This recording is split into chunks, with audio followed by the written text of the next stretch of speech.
as we make our transition to the AFC North, this I think is one of the toughest divisions in the NFL.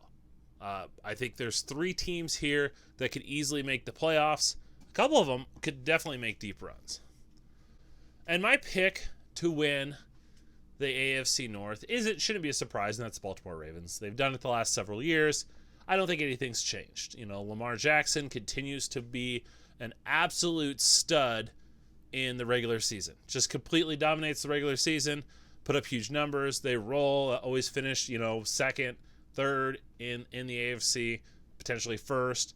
And they look elite. And they took a big step. The knock on Lamar was he was good in the regular season, and he was, couldn't beat teams. Teams figured him out, or playoff football, faced good defenses, and they were able to shut him down. He won a playoff game last year, and he's continuing his development. I mean, he wasn't he wasn't an Andrew Luck type prospect that he was ready to go, going to be an elite quarterback right off the bat. And he came in and he's played like an elite quarterback, but he continues to need to develop as a passer. I don't think that's something that's out there, not out there. Everyone kind of knows that. And he'll probably admit too. He needs to, if he wants to win a Super Bowl, he has to continue to take those next steps as a quarterback, as a passer. But I also feel like the Ravens did the best job of surrounding him with talent that help him. To me, Lamar struggles at times with his accuracy. And one of the things that I felt that the Ravens really needed to do to help him out was to get some contested catchers. And so when they're building this offense around Lamar, they went with speed guys. Hollywood Brown and the Boykin guy out of Notre Dame, and they just kept drafting and bringing in speed guys. And so they probably thought, hey, we've got these great run concepts, we got Lamar running, we want to then off of play action just be able to chuck it deep. And while that works, I think especially in the regular season, it kind of exposes them against better teams. And Lamar at times could be inaccurate. And I think that's why going up and Mark Andrews is a good tight end, but he's a run and catch tight end. He's not a guy that's gonna, soar up there and win these jump ball situations. They needed guys like that. I thought Allen Robinson was a guy, if he hit free agency, was someone that they were going to target. And then in the draft, they kind of did that. They went out and they got Rashad Bateman, and Rashad Bateman reminds me a lot of Michael Crabtree in that he's not this 6'5", huge, imposing, physical beast of a wide receiver, but he's got that ability to go up and win those contested catches. And I think that was a great addition to this offense. And so I'm really curious to see how he does. But the biggest thing I think is could continue to plague the Ravens is they need to have a better passing game concept. They've got tremendous. Greg Roman, as the offensive coordinator of the Baltimore Ravens, does such a great job of developing a good run scheme. But they've never been able to pair up and have their passing game complement their run game enough. And I was hoping when they added a new receivers coach that they would get someone maybe that would have some play calling experience. Now they went out and they hired Keith Williams, whose last job was at Nebraska. He was a former college wide receivers coach. Nebraska, Fresno State, San Jose State. And his calling card is developing receivers.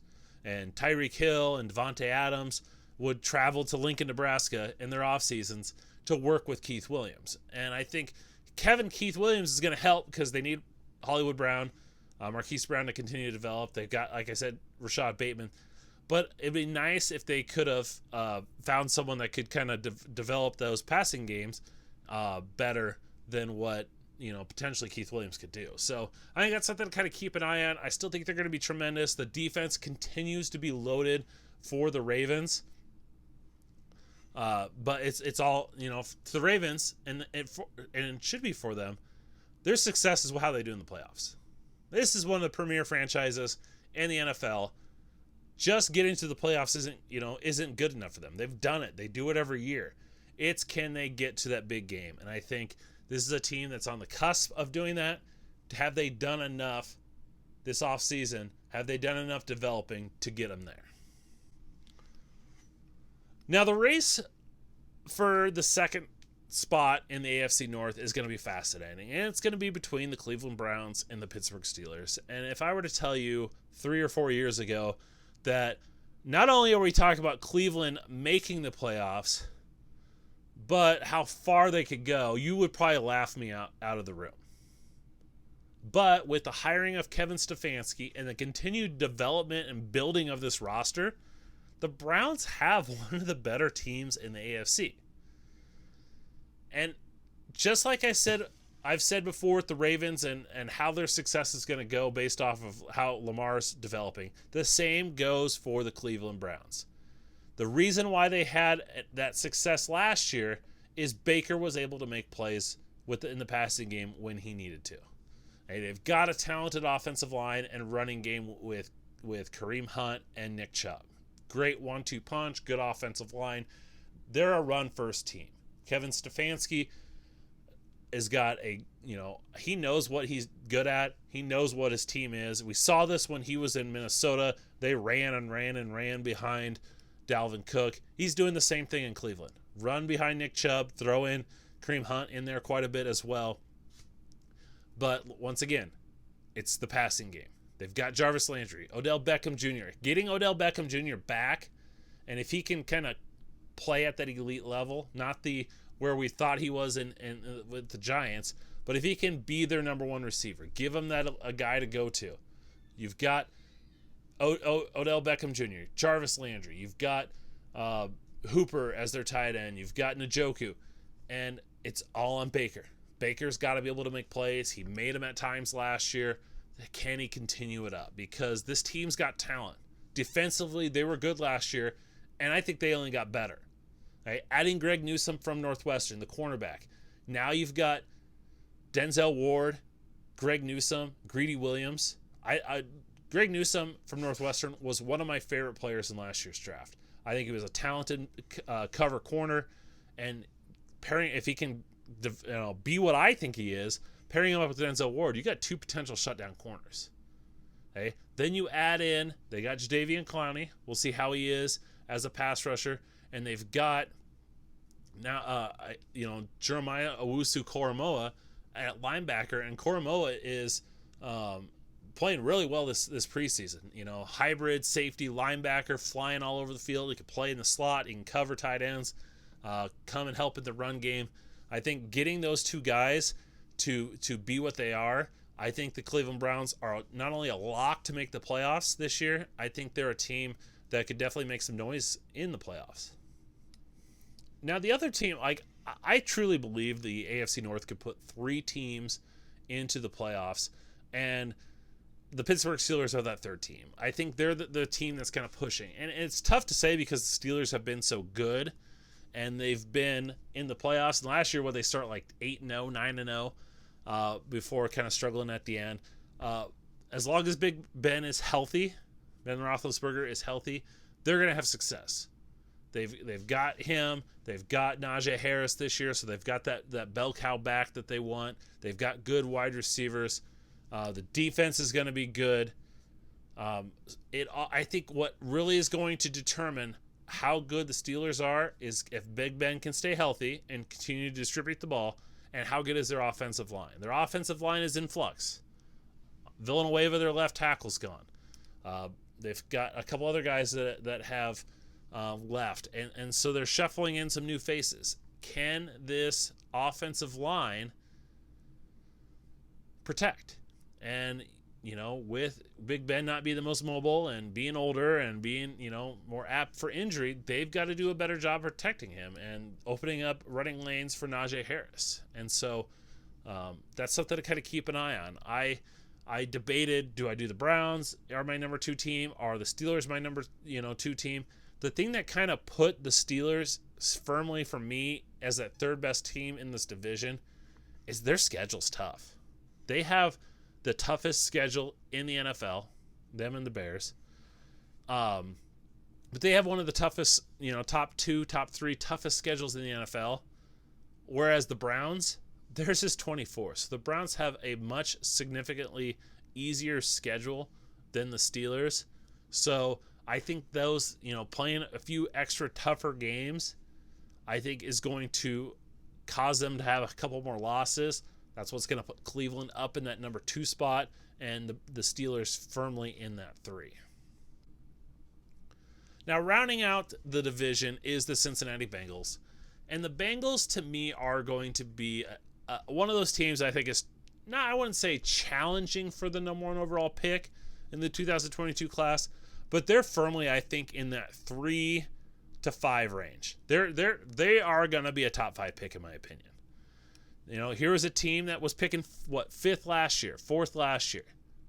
And the debate at that pick was, do they take Jamar Chase and give Joe Burrow a potential elite number 1 wide receiver, or do they take Penei Sewell and protect Joe Burrow, who's coming off of a knee injury? And they ended up going with the weapon. And we'll see how that pans out because, they seem like they feel like they're set at tackles. And that was one of the reasons why they didn't go with Sewell, is they have Jonah Williams, who they drafted 11th overall a couple years ago to be their left tackle, and they signed Ricky Wagner to be their right tackle. And they felt they're good enough at tackles that they can pass on Sewell and get a guard in the next couple rounds. And they figured Jamar Chase, and a lot of scouts relayed that this is the best. Jamar Chase was one of the better wide receivers we've seen in years. Well, hopefully it's just a bad preseason, because Jamar Chase hasn't been good this offseason, this preseason. He's dropped a lot of balls. He, going into week 3, he hadn't had a single catch this preseason. He looks like he's struggling, just like Jerry Jeudy did last year. Jeudy was a top 15 pick. I know Chase was a top 5 pick, but Jeudy was another guy who would get open but just couldn't make the catches. Jamar Chase is struggling to get separation, which shouldn't be much of a surprise, but he's also not making those catches. And so, that's not saying Penei Sewell's lighting it up for the Lions, but you have to wonder, Chase is going to get it figured out. I think he's too talented of a receiver. He's too good of an athlete, too good of a player, that he's not going to figure it out. But it's not looking like he's going to catch fire right away. And who knows? He probably will, now that I said that.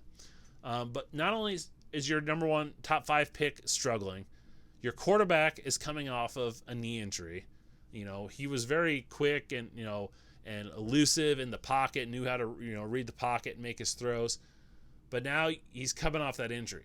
He's got some talent at receiver, but once again hasn't put it together. Offensive line, I think, has improved with some of the additions, but it still isn't good. And then defensively, they added some veterans in the secondary, but defensively they're still not good. And you've got Zach Taylor, who's entering year 3, hasn't shown much, hasn't shown that he's this offensive guru, and I think the Bengals are going to struggle. And I think they're going to be bad. I think they're going to be picking top 5. I think they could be picking 3rd overall, and they could be looking at finding a new head coach, and they're going through this whole transition again. So it doesn't look good in Cincinnati.